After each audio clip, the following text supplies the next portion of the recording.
வணக்கம் நண்பர்களே. இங்கே பாருங்கள், ஒரு அருமையான ஒரு பொம்மை குழந்தையை பாருங்கள். இது வந்து ரொம்ப அழகாக ஒரு நேர்த்தியாக இந்த பொம்மையை வந்து ரெடி பண்ணியிருக்காங்க. ரொம்ப நேச்சுரலாக ஒரு குழந்தையோட அந்த ஒரு அத்தனை அம்சங்களும் இந்த குழந்தைகிட்ட இருக்குது. அதோட கட்டை விரல்கள் எவ்வளோ ஒரு அழகான ஒரு இதில் நேர்த்தியாக பண்ணியிருக்காங்க.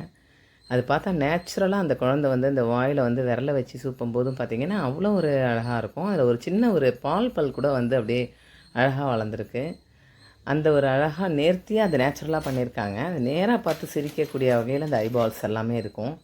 வாயில் வந்து அந்த கட்டை விரலை உள்ளே வைக்கும்போது அது அப்படியே க்ரிப்பாக பிடிச்சிக்கிற மாதிரி இருக்கும் அது பார்க்குறதுக்கு. இந்த மாதிரி பாதங்களும் அந்த மாதிரி பிஞ்சு பாதங்களாக ரொம்ப எக்ஸலண்ட்டாக இருக்குது.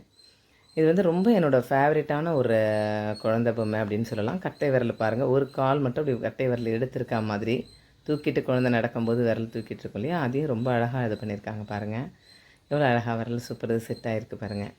ரொம்ப ரொம்ப நேச்சுரலாக இருக்குது. எல்லார் வீட்லேயுமே இந்த மாதிரி ஒரு ஃபேவரட்டான ஒரு குழந்தை இருக்கும். கண்டிப்பாக வந்து அது யாரும் கேட்டால் அது வந்து கொடுக்கக்கூடாது, கொடுக்க முடியாது அப்படிங்கிற அளவுக்கு அதை வந்து ஒரு பெட் பண்ணியிருப்பாங்க. ஸோ அந்த மாதிரி என்னோட ஒரு அருமையான ஒரு குழந்தை பொம்மை இது. இதை பொம்மையாக நினைக்கல, என்னோடய உண்மையான குழந்தையாகவே நினச்சி நான் வந்து வச்சுருப்பேங்க. பிடிச்சிருந்தால் லைக் பண்ணுங்கள், ஷேர் பண்ணுங்கள், சப்ஸ்கிரைப்